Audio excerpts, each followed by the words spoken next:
Why do we miss? It seems like a simple answer at first, but if you stop and really think about it, there really should only be about one reason we're really missing.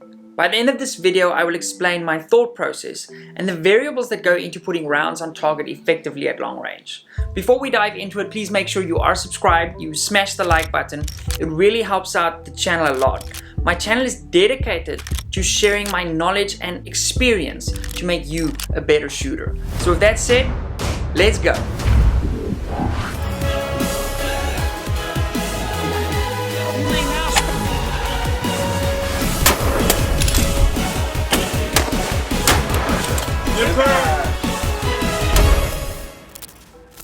So missing is unquestionably part of the sport, and if you're new to my channel, when I say this sport, I specifically mean the sport of precision rifle. So precision rifle is very much a run and gun style of shooting bolt action rifles. We shoot from a wide variety of positions at multiple targets, usually under extreme time limits. It's an absolute boatload of fun, and I highly encourage you to try a match if you haven't already.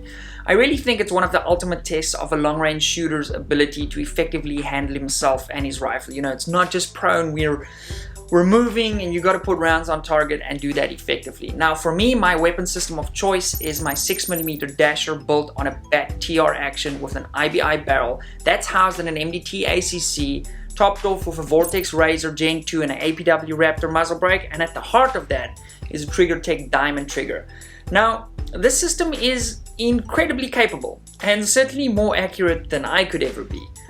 Basically, what I'm saying is that I am by far the weakest link in my whole rifle system. So my rifle will outshoot me every single day of the week, and if I'm missing, it's usually up to me. So let's break down some of the reasons why we could be missing. As previously mentioned, in precision rifles, stages are designed to test a shooter in a wide variety of ways. Targets are generally from about 1 MOA, seldomly 1 MOA, generally about 1.5 to 3 MOA. So for the purpose of the discussion, let's park the target size as a variable in terms of why you're missing, because seldomly you'd shoot a target like this at 1,000 meters, almost never. So the number one reason I think people are missing is they have the range to their target wrong. So first of all, if your matchbook or whatever is saying the range is 500, but in actual reality the range is 550, your bullet's gonna drop in front of that target. And conversely, if the range is 500, but the true range of the actual target is 450, your bullet's going to sail straight over to the top. And that sort of leads us to our next thing, which is dope, data on previous engagement. Now, if you haven't set up your rifle right and you don't have your dope or firing solution, even if you do have the correct range, if something's not right in your ballistic solver, you're probably not going to end up hitting the target. Now, I've done a complete video on how to actually dope your rifle. That is going to be available here, and I'm going to link that for you guys at the end. I also see people being very nervous when they're shooting precision rifle matches. Now, and I guess I'm guilty of that too, to some extent. I used to be, at least. At the end of the day, we got to remember, you know, we're going out here to shoot our rifles. It should be fun, okay? If it's not fun, you know, there's very few people making a living doing this. I don't think there's any people really making a living doing this. So we have to keep that in mind at the end of the day. You know, we're going out there to do what we love to do, and that is shoot our rifles. So we should remember to have fun along the way, and there really shouldn't be any reason to be nervous. You've got nothing to prove to anybody. Trust me, nobody's looking at where you're finishing in the match. They're worried about where they're finishing in the match. And that's kind of what I focus on too, you know. And by the way, if you ever shoot a match with me and you see me all super serious, which I highly doubt you will, just slap me and say, hey, remember to have fun. So please keep that in mind.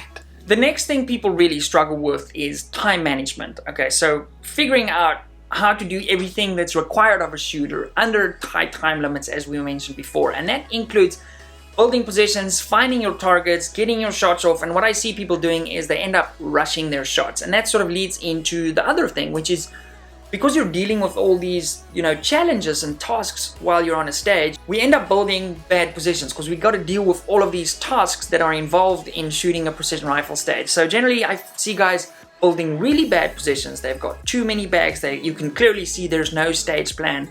And they end up breaking shots when they're not quite ready. And that leads to our next thing, which is the fundamentals of marksmanship. Okay, so sight picture, recoil management, trigger pull, everything needs to be absolutely spot on. There's a couple of times where I've shot matches where I go onto target and I go like, kind of not ready. And I know in my heart, when I pull that shot, it's going to miss. But I still pulled the shot. And that's kind of a sort of a learning curve that we all have to go through.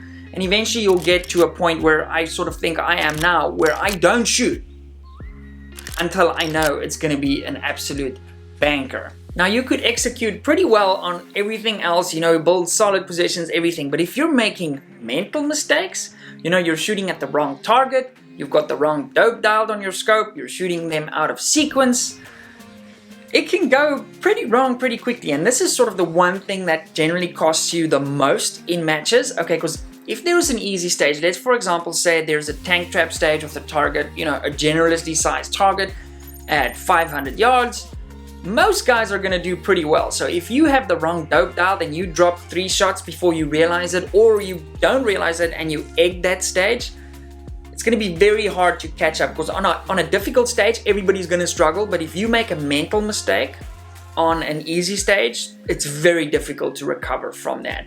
And then the last thing why I think people are missing in terms of sort of, for the purpose of this discussion, is load consistency. So if your rifle's grouping like this at 100 meters, probably going to play a small role in why you're not hitting the targets consistently. Now, all of this stuff that I spoke about are factors which we as the shooter are in full control of.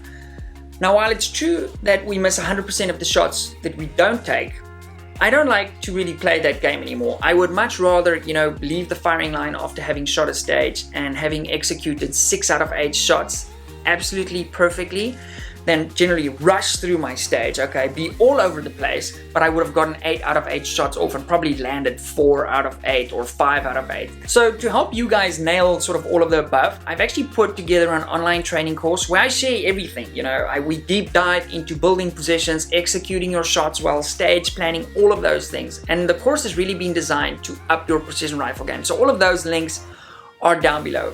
What I like to think about it is my task as a shooter is to nail every one of these variables every single time. That'll give me the best odds of making a correction when it comes to the one thing that we cannot control. Now, yeah, you guessed it, that thing is absolutely the wind, okay?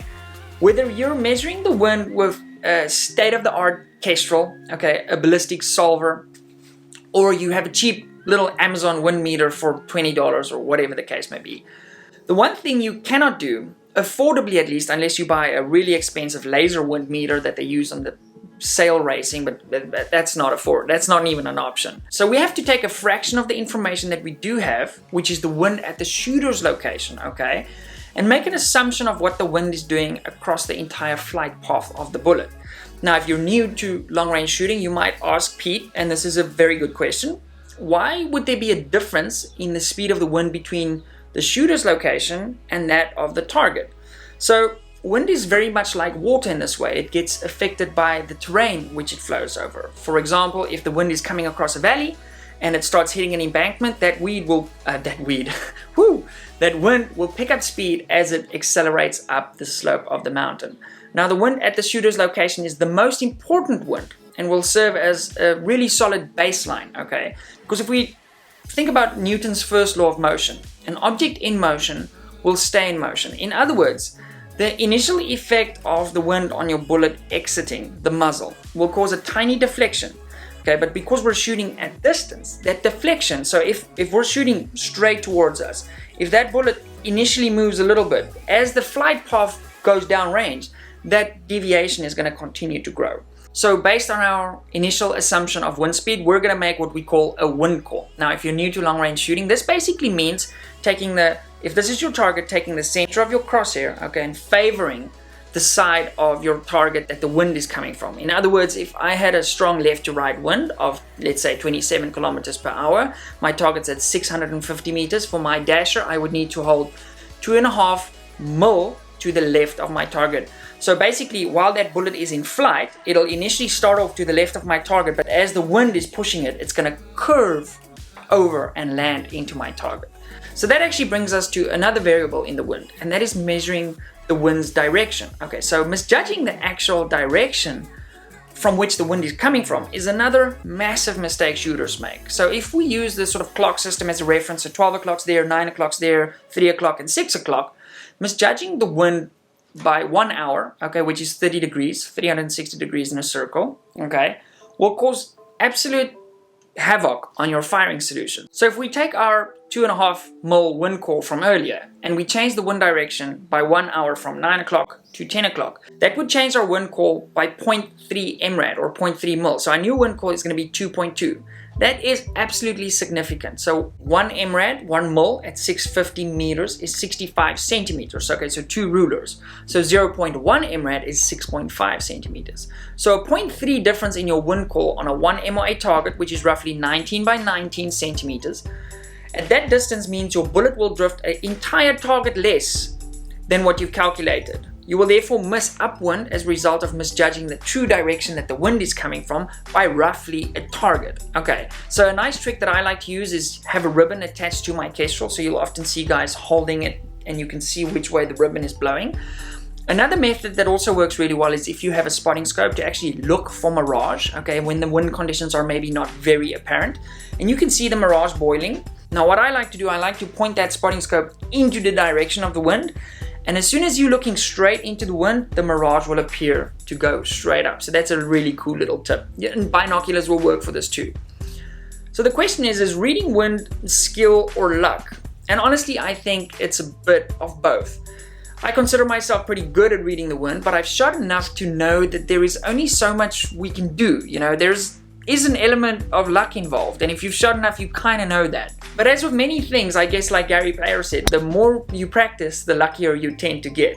The important thing about executing all the variables we can control is that it will set us up to make a correction for a follow-up shot should we have our initial wind call wrong. Okay, if you don't control the variables like building a good position, squeezing off a good shot, that means you won't see a true result downrange because you wouldn't have isolated your miss to wind alone, okay?